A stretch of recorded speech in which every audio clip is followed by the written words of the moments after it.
concept of the five elements lays the very foundation of Tibetan medicine, astrology, and Buddhist Tantra.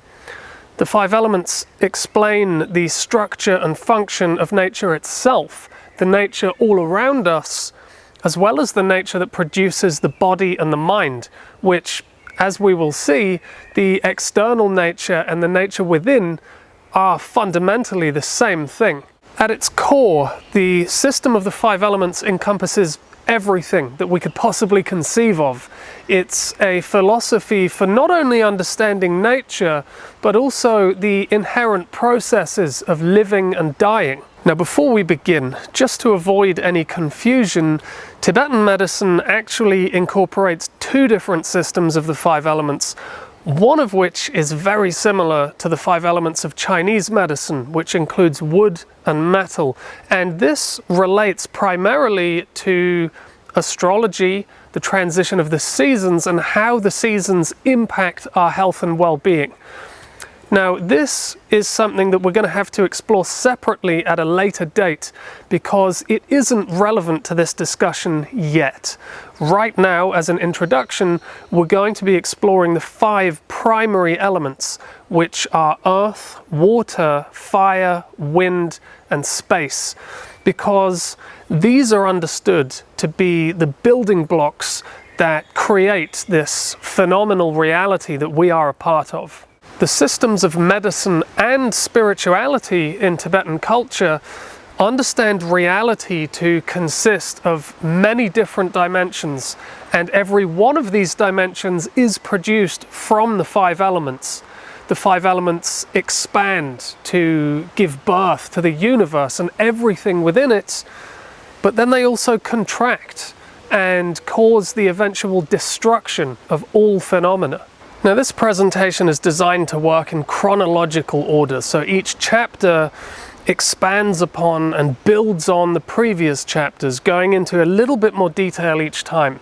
So watching from beginning to end is important if we want to start to understand how the elements relate to our own lives and our own perception of the world. So to start with, we need to look at the traditional Tibetan story of cosmology, which will give us some idea of what the elements are and how they influence each other.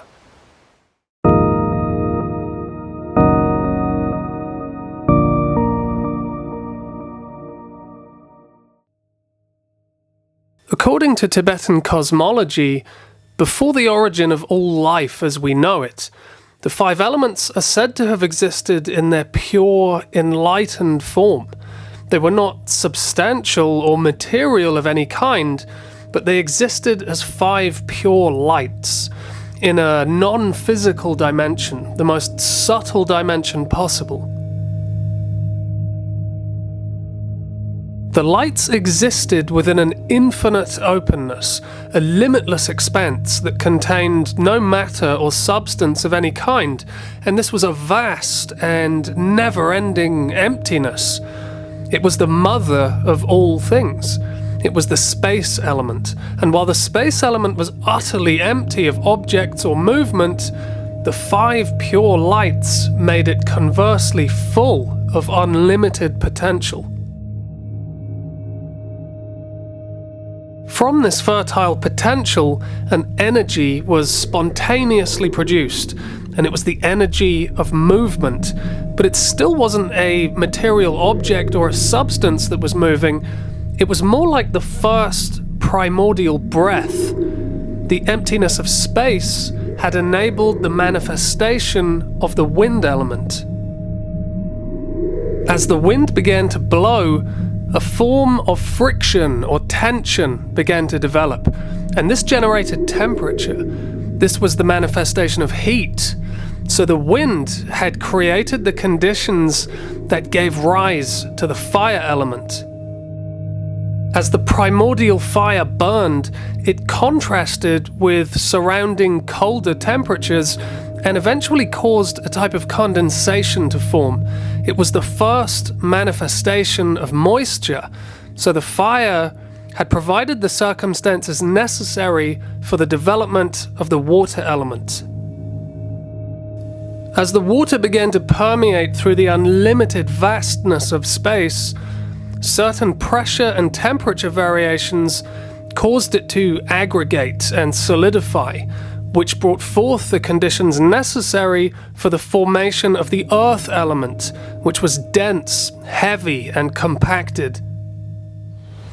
In the most rudimentary sense, this is a story of creation, of how the universe and life itself were generated from emptiness.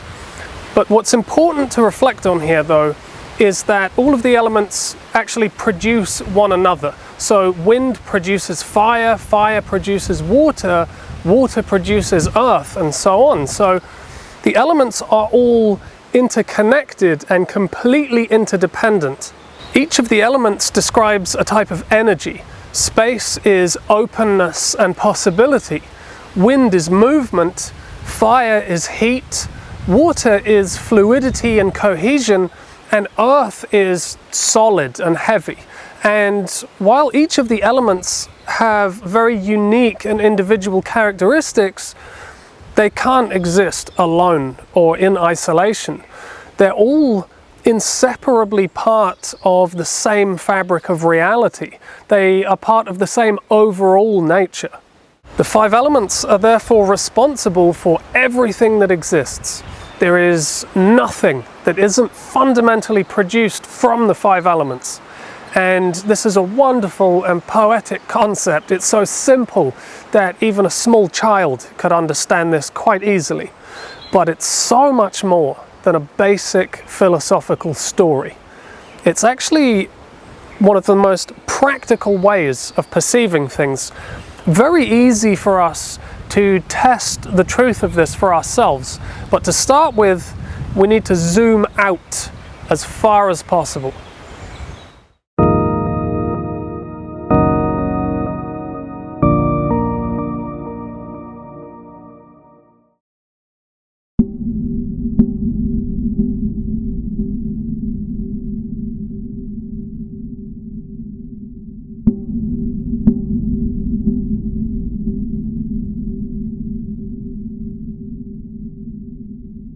When we look at the cosmos, it's easy to understand that what is most abundant is empty space. The space element occupies everything, everywhere. Nothing is more prevalent than space. Space provides the opportunity for everything else to exist. But within that space, we have movement.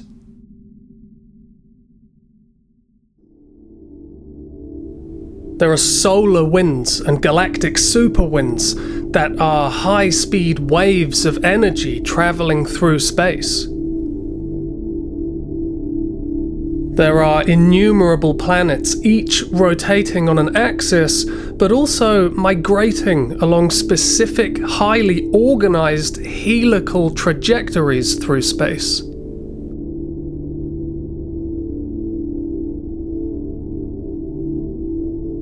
If we take any two local planets from our solar system, chart an equal number of their solar orbits, and then overlay them on top of one another, we begin to scratch the surface of organized wind movement and how geometrically beautiful it is.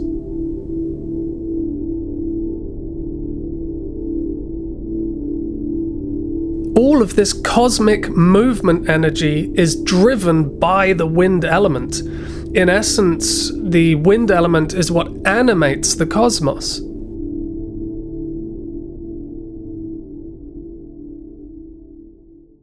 Within the cosmos are enormous concentrations of energy, nebulas that generate immense heat, which in turn creates stars that then govern the activity of galaxies. The Sun, our local star, produces so much heat that life can be supported on a nearby planet such as ours. Now, this incredible magnitude of heat is, of course, a manifestation of the primordial fire element.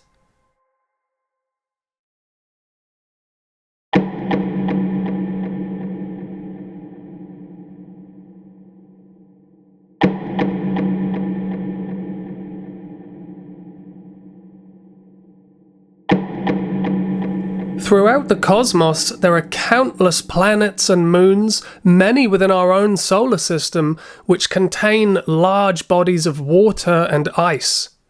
There are comets, mostly made from frozen water and gas, that orbit the Sun. The water element is an indisputable component of the cosmic fabric.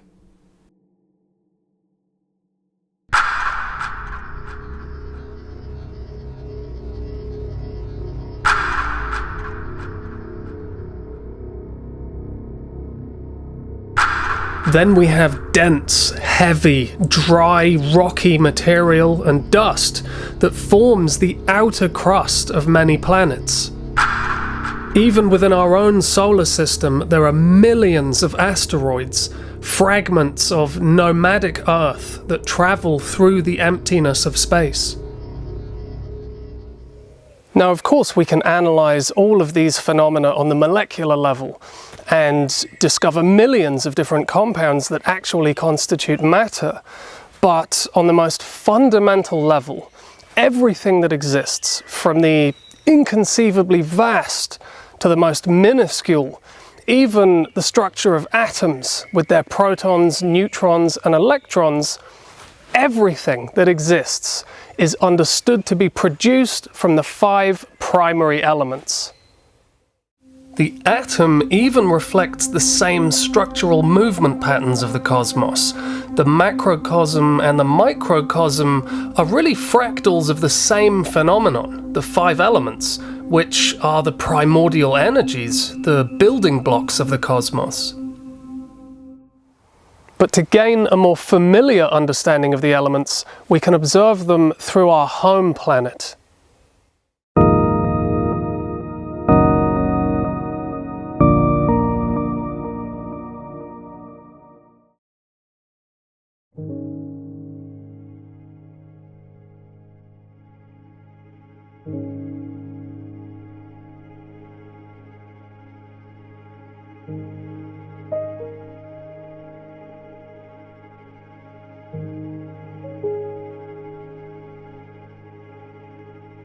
Like all things, the planet we live on occupies the available space. It exists within, travels through, and is surrounded by the vastness of the space element. This planet never stops moving. It rotates on its axis, it orbits our local star, and of course it travels with the Sun on its own orbit of our galaxy, which adds another dimension to its rotational movement, transforming it into a helical trajectory or a spiral.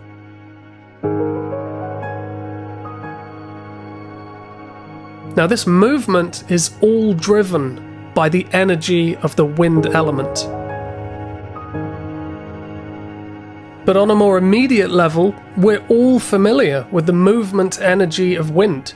The wind never stagnates, whether it's a soothing, gentle breeze or a powerful and destructive hurricane. We all understand the power of the wind element in nature. Our proximity to the Sun provides a relatively stable temperature here on this planet, which supports all life. Some ecosystems are obviously hotter than others, but in some places, the presence of the fire element on this planet is incredibly strong and concentrated. This planet is covered in water. It's thought that 71% of the planet's surface is water. The oceans of this world contain over 96% of all terrestrial water. Yet inland there is an enormous amount of water contained within the soil and the underground aquifers. There's marshland, streams, rivers, glaciers and ice caps, as well as water vapor in the atmosphere. The water element is almost omnipresent in our world. And finally, we live on planet Earth. The earth element is the very ground beneath your feet right now. It forms the giant mountain ranges, rocks, deserts. It's the solid structure of this planet and provides the substrate for growth and development. It's no abstract ideology to say that the five elements are utterly responsible for the existence of this planet that we call home.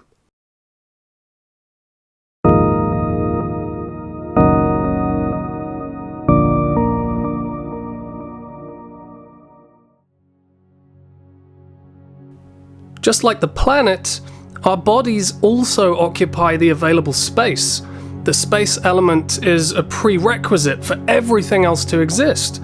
We are surrounded by empty space at all times, but in order to function, the body must also have some internal cavities of empty space.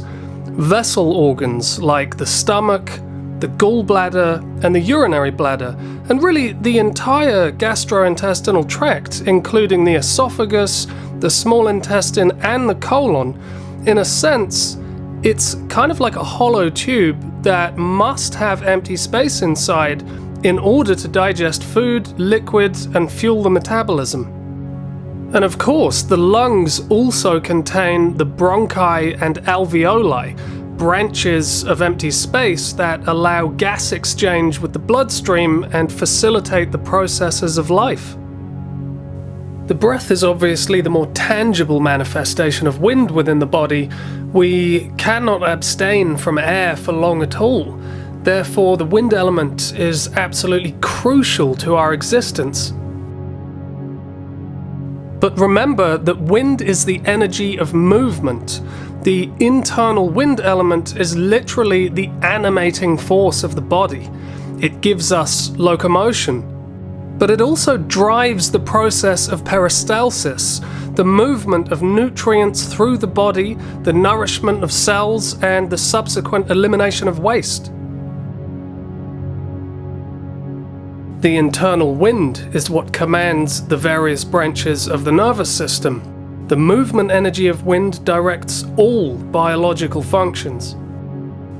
According to Tibetan medicine, there are approximately 72,000 subtle channels throughout the adult human body, and different types of energy known as lung are understood to circulate throughout these channels and direct many biological and mental emotional processes. Now, lung is the Tibetan word for wind, which is in some ways similar to the Ayurvedic principle of vata and the Chinese medical concept of qi.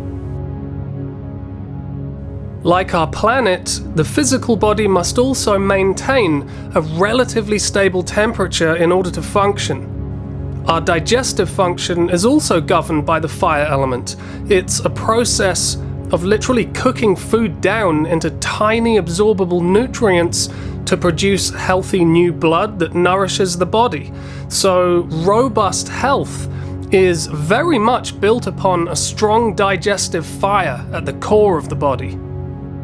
On average, the adult human body consists of approximately 55 to 65% water. The brain is roughly 73% water.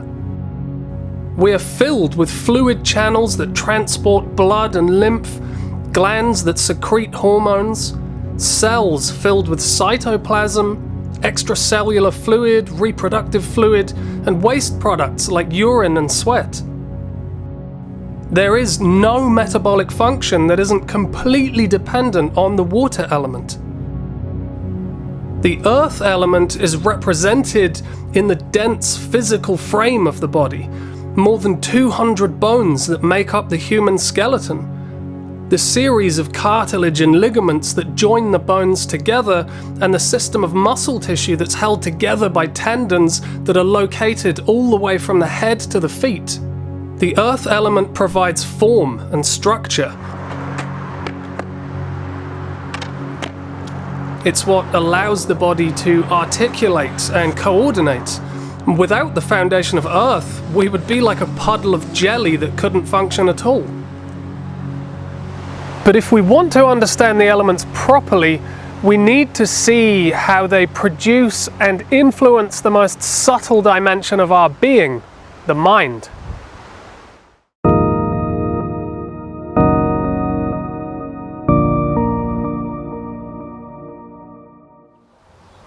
Now, according to Buddhism and the ancient indigenous bone tradition of Tibet, the original primordial nature of the mind is to be open, expansive, limitless, and empty, like the sky.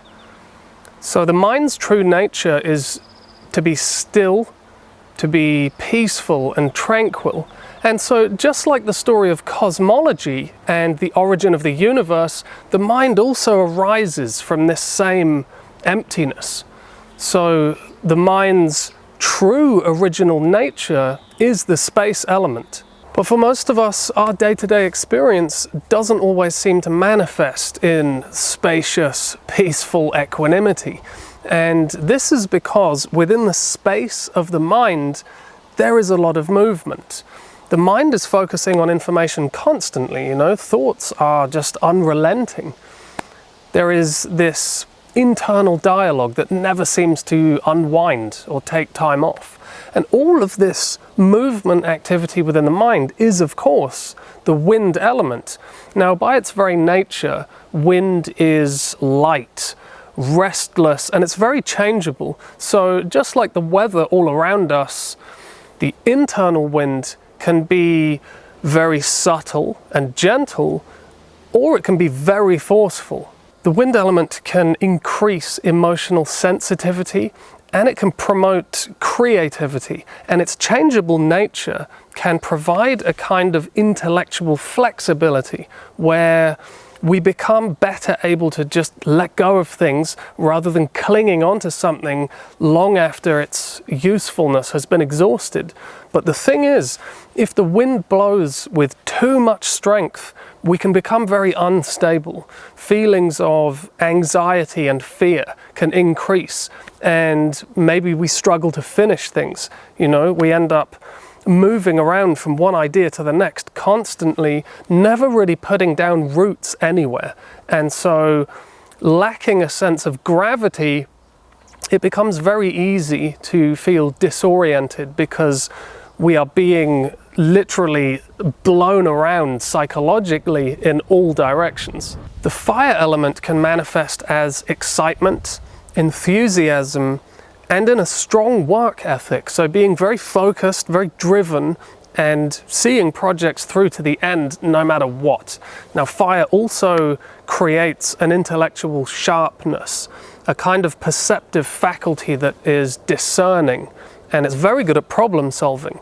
And so naturally, from all of this, fire creates self-confidence, really, and a strong belief in one's abilities. That said, if the mind has excessive fire or a disorder of the fire element, then it can result in becoming overly competitive or maybe even having feelings of superiority towards other people. So excessive fire in this way can lead to hot-natured emotional expressions of irritability and aggression. And of course, if these are left unmanaged, it can quickly turn into impulsive or even violent behavior.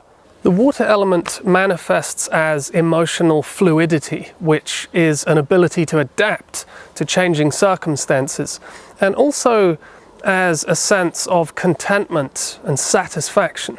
Now, if we look at the water element in external nature, we can see that it easily flows around objects and it perfectly fills vessels no matter what their shape or their texture. And in the same way, the water element can allow the mind to pass around or through emotional obstacles without becoming too blocked or overwhelmed by them. Water is generally considered to be a heavy element though, because it weighs considerably more than the lightness of wind and fire. And when it's in excess, water tends to be quite a cold-natured element in much the same way that a large body of water generally has a much colder temperature than its surrounding environment. So this cold, heavy energy can lead to cold, heavy emotional conditions like sadness and depression.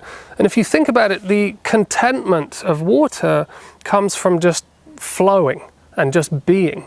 But if water becomes too still and too heavy, it can stagnate. And if that happens, we can lose our sense of momentum. We can lose our sense of direction and motivation, which can lead to despondency and just feeling like nothing is really worth the effort. The earth element is reflected in grounded emotional stability. So reliable, responsible, punctual, dependable. These are all typical traits of a healthy earth element within the mind. But we have to remember that, like water, earth is also very heavy, but it's even more dense and compacted. And so when it's overly abundant within the mind, we can become intellectually stiff. We can become emotionally rigid and have a very dogmatic approach to life. You know, it may be possible that we become more slow, we become perceptively more dull, and it feels like there's almost no flow left in life. And we can stubbornly resist change, even though there may be really no other choice but to just accept it. Numerous opportunities may come our way, but we can become so slow to act upon them that they just pass us by time after time. And it's even possible to become so earthy that we literally become stuck in our ways, so that it is very difficult and even painful to change or adapt. So just like the external nature, the elements can be both medicine and poison. So they can nourish us when they're in balance, or they can do us a lot of harm if they're out of balance. So if you think about it, wind, for example, can feed fire, it can help it to burn.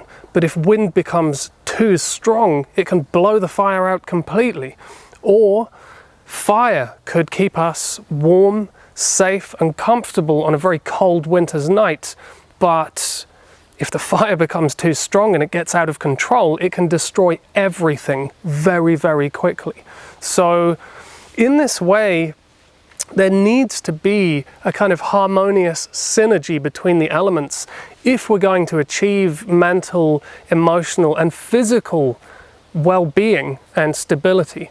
So we're going to look at this in a bit more detail in just a moment, but before we do that, it's important that we look at the role of the elements in the natural processes of creation and destruction, in the processes of birth and death.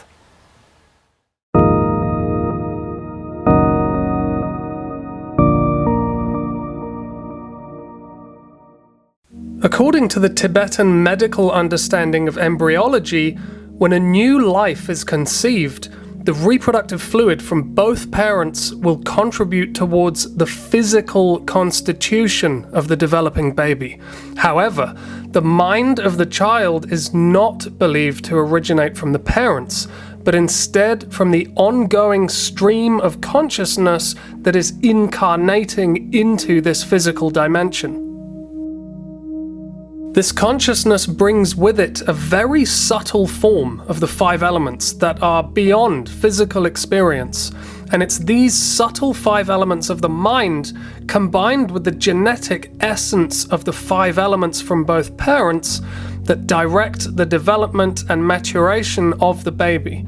So together, the mind and body combine to produce the five internal elements of the new life, which then goes on to produce the five vital organs, the five vessel organs, the five limbs, which actually includes the head, and the five primary senses. So once again, just like the story of cosmology and the creation of this reality that we discussed earlier, New life also arises from the emptiness of space.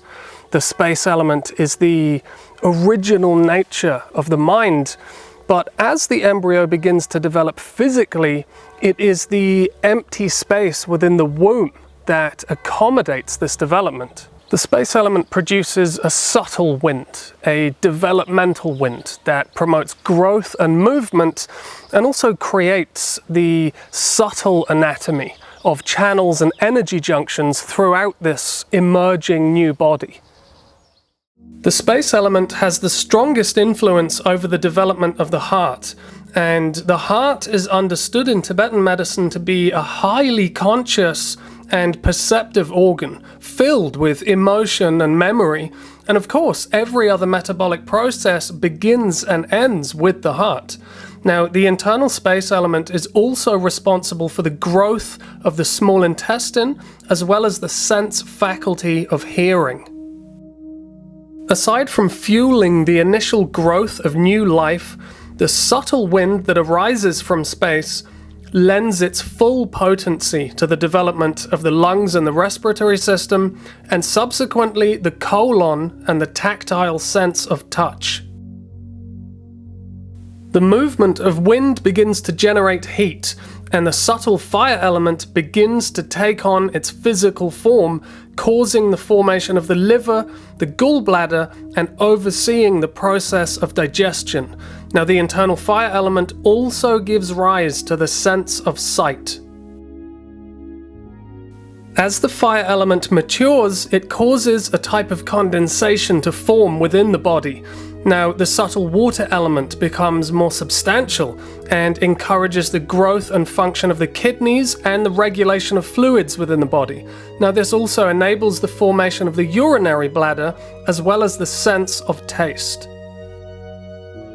The overwhelming presence of water in the developing embryo begins to aggregate and stimulate the subtle earth element to take on physical density, which causes the formation of the spleen, the stomach, and finally the olfactory sense of smell. As the elements and their respective organs begin to mature throughout the development of the embryo, they of course generate the formation of the brain and the various branches of the nervous system, as well as the musculoskeletal system. But what's most important to note here is that the elements unfold and expand in exactly the same order as they did in the story of cosmology. So the physical body and the mind are looked at as a fractal of the cosmos and the nature of this reality, which emphasizes once again that all things are interconnected, interdependent, and manifestations of the same spontaneously creative force. Then at the end of this life, at the moment of death, the physical elements dissolve back into each other in the reverse order that they originally manifested in. And the earth element is the first to collapse, dissolving back into the water element. And it's at this point that people typically fall to the ground, because they feel as though the structure of the physical body is no longer able to support them. Next, the water element dissolves into fire, and bodily fluids begin the process of evaporation, as well as being excreted and eliminated from the body. The fire element then dissolves into wind, and the body begins to lose temperature and becomes cold. The wind element then dissolves back into the emptiness of space. We take our last breath, and all movement ceases. And finally, the subtle immaterial space element, the underlying nature of the mind, leaves the physical body behind, exiting through the heart and entering the intermediate bardo state between death and new life. And so the process of death for the physical body becomes a simile for the death of a star within the cosmos, because the same 5 elements direct the same dissolution process.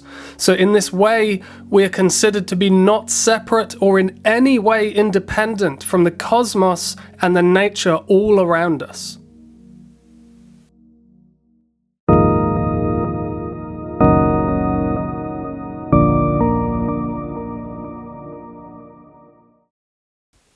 There are many ways of understanding nature, but when we look at this story of the 5 elements, it's clear to see that this is a genuinely holistic philosophy because it relates to absolutely everything in existence.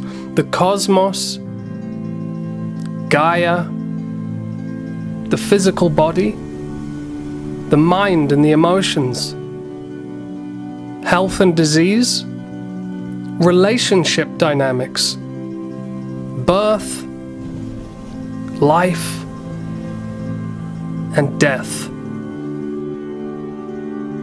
Everything is produced from the same 5 elements.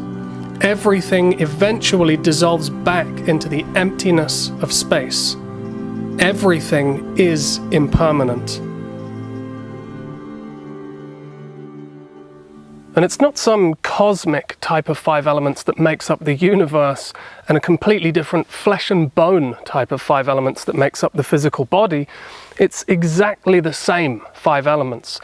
They're just manifesting in different forms. And because of this, all of these different forms of the 5 elements all adhere to exactly the same natural laws. So the cosmos, the body, and the mind are all under the jurisdiction of the 5 elemental energies and their interdependent relationships with one another. So nothing is really as separate or as independent as it first appears to be. As humans, we are not separate from the nature all around us because ultimately we're made from the same primordial raw materials as everything else in existence. The 5 elements are the practical embodiment of the concept of tendril, which is a philosophical foundation that underpins Tibetan medicine, astrology, Buddhism, and the ancient shamanic bone tradition that originated in Tibet. The English translation of ten is dependent, and drel means connected. So in essence, tendril means both interconnected and interdependent. So it is a philosophy for understanding nature that both matter and non-matter can only exist in partnership with everything else. So from this perspective, nothing can exist independently. Nothing exists in isolation. Everything is connected to, influenced by, and influencing everything else at all times. So this is the movement of life. The elements illustrate this concept for us perfectly because everything is composed of the 5 elements. And as we've already seen, the elements themselves must produce and regulate each other in order to exist in the first place. So nature cannot manifest without the complex interrelationship of the 5 elements. So everything that's happening in nature is doing so because it's completely dependent on everything else that's also happening. This is tendril. But tendril also gives rise to karma. Karma simply translates as action. Contrary to what many people believe, karma is not some form of divine punishment for wrongdoing. It is, quite simply, the law of cause and effect. For every action, there is a consequent reaction, and that reaction is itself the cause of further reactions, and so on ad infinitum. All matter, movement, thoughts, and intentions are all inextricably linked through this karmic web. And so everything we think, say, and do has consequences on some level, whether it be positive, negative, or neutral consequences. And so this is karma. And it works this way because of the nature of this reality, because of the manifestation of the 5 elements, because of tendril. Now, as mentioned earlier, we can of course analyze all matter through an electron microscope, and we can discover millions of different components that make up cells and molecules. We can even observe matter on the atomic level. But the essential point here is that even tiny atomic units are also produced from arrangements of the 5 elements, just like everything else in nature. From the most subtle all the way to the most dense, heavy, and solid object.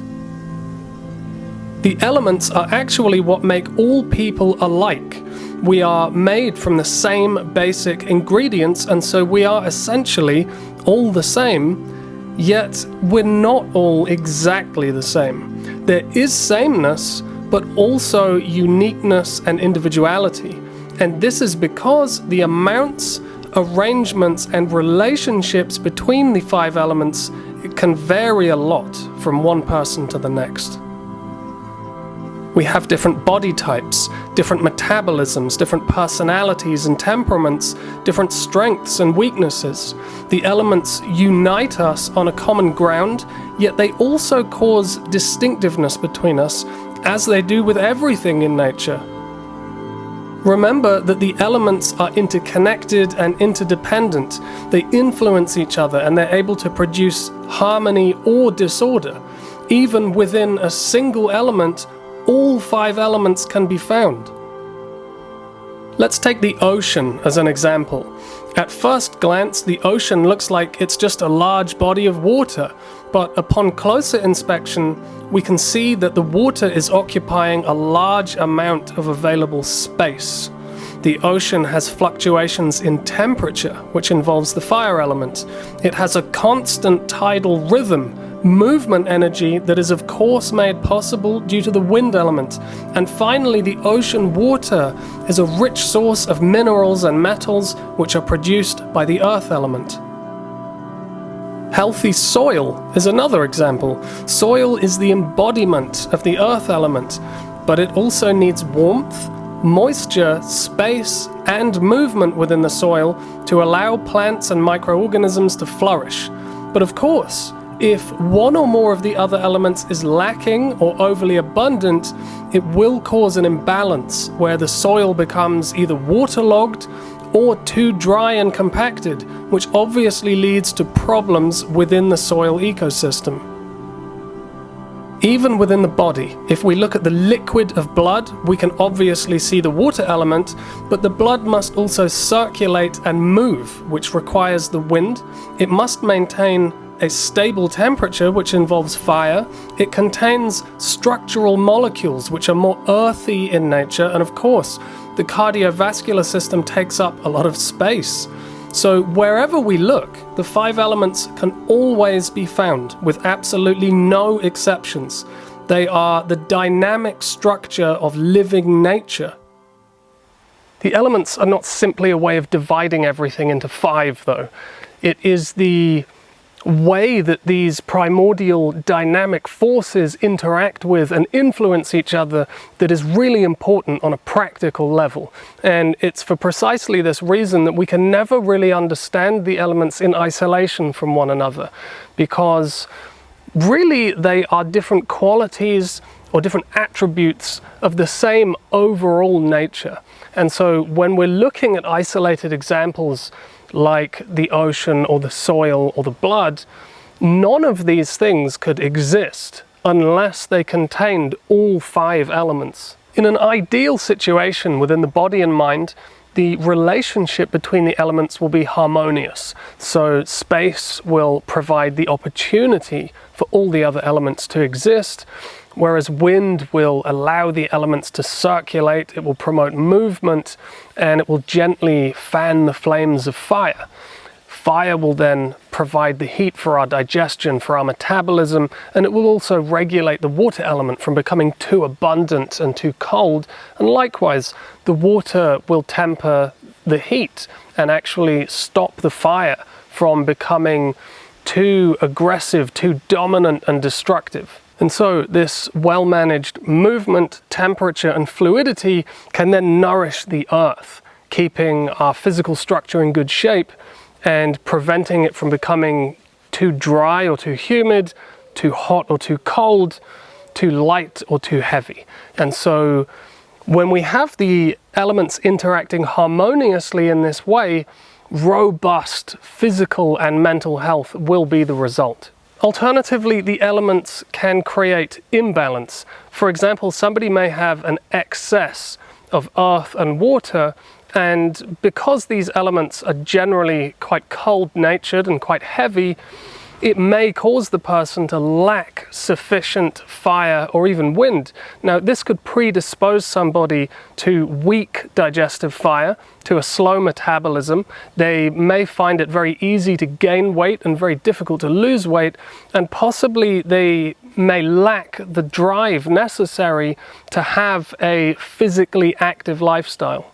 Other individuals may have a strong fire element, perhaps too strong, to the point where it begins dehydrating some of the water element. And this can make people very intolerant to hot weather, to spicy food.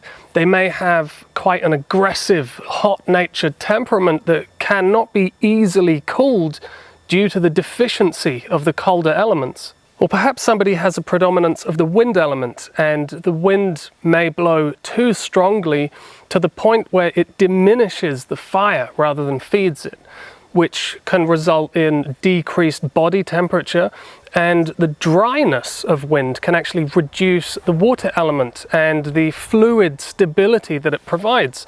So this can cause the body and mind to become very jittery, unstable, very light and floaty and anxious. This situation is going to manifest very differently from person to person. Some people may have a very balanced constitution where the elements tend to cooperate together quite nicely, whereas other people will have more of a hot nature. Some people will be more cold, some people will be light, some people will be heavy, and so on. So maybe one element is predominant and the rest are much weaker. Maybe two elements are stronger than the others. There's many possible combinations. So this is why one diet, one lifestyle, one medicine, one therapy, and even one workout regimen is never going to yield the same results for everybody. We need to address our own healing and health maintenance from the perspective of our own personal constitution, not anybody else's. Which elements do we have in balance? Which elements do we have in excess? Which ones are we deficient in? What does the interrelationship of the elements look like for us on a personal level? Because when we can understand this, it becomes so much clearer to see which diet, lifestyle, medicines and therapies would actually be best suited to our own personal situation, and also which ones would be best off avoiding because they may exacerbate pre-existing imbalances or pathologies. The system of Tibetan medicine has a complex and highly sophisticated system for diagnosis based upon these primordial energies and the way that they're operating within the body and mind. So symptoms and pathology can be explored in immense depth, but all disease is also a manifestation of the elements. So determining the nature of a condition is very, very important. And in some cases, it's even more important than the symptoms. Through reading the pulse, the tongue, analyzing the urine and the eyes, as well as assessing the diet and the lifestyle of a person, it's possible to read the individual constitution of the person and to see how the elements are behaving within the body and mind, which internal organs and bodily systems are in need of support, and why certain physical and emotional problems may be manifesting. We can see why some people have certain strengths and weaknesses, and it becomes clear to see what path is best suited for individual diet, lifestyle, medicines and therapies, and which ones are best off avoided. So is the constitution or the condition hot or cold-natured? Is it windy and unstable, or is it a combination of some or all of these? So addressing the root cause in this way can uproot many problems from their source.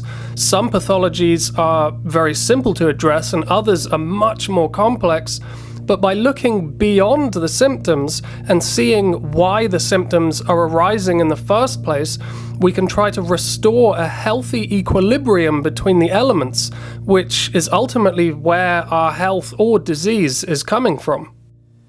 So before we finish, I quickly want to mention the three humours. Now the three humours are basically the 5 elements, but they've obviously been reduced down to 3 instead of 5. And this is the form of the 5 elements that we use when we are treating and working with the health of the body and the mind. Now, the 3 humas of Tibetan medicine are actually very similar to the 3 doshas of Ayurveda, but before we can have a good working knowledge of the 3 humas, it is essential that we have a really solid and watertight understanding of the 5 primary elements. This is very, very important. As we've seen, the elements make up everything, everywhere, at all times. And so if we want to better understand nature and ourselves, we must practice seeing and feeling our own lives and the world around us in this way. So we really have to go beyond having just an intellectual or conceptual understanding of the 5 elements and learn to really feel them physically, mentally, emotionally. We can experience the 5 elements all around us through our 5 primary senses, but we must also listen internally. We must be able to feel the elements within this physical body, but also within our own emotional states. So we can recognize the peaceful equanimity of space when the mind is clear, open, and free. But we can also notice the restless, mobile qualities of wind. Firstly, when we're in a creative state, but also when we enter into a very unstable, anxious, and fearful state of mind. And then we can also acknowledge the fiery nature of excitement and competitive drive, but we can also see for ourselves the destructive, fast-burning nature of fire every time we become angry. We can pay attention to the relaxed fluidity of being in an adaptive state where everything just seems to flow like water, but we can also feel the heaviness of water when we experience things like genuine sadness. And then the earth, we can experience the earth through the strong, reliable and stable routines of life that give our lives structure. But then we can also experience the earth through rigid and dogmatic behavioral habits and belief systems that often just tend to slow us down and present very cumbersome obstacles to our development. So practicing seeing, feeling and experiencing the elements in this way can be very, very helpful. In the simplest of terms, we can look at the 5 elements as a fractal, the same interconnected pattern that exists across all planes and dimensions. So the 5 elements are like a living geometry that expand outwards, producing all phenomena, and then eventually contract back in upon themselves, consuming everything that's been produced. So it's like a giant breath, exhaling and then inhaling everything. And from this perspective, we can begin to understand that the 5 elements are responsible for the seemingly opposite ends of duality. But then we can also understand that duality is really no more separate than the 2 hands are from the body. From the macrocosm to the microcosm, and even the mind, everything is a manifestation of this same primordial expression.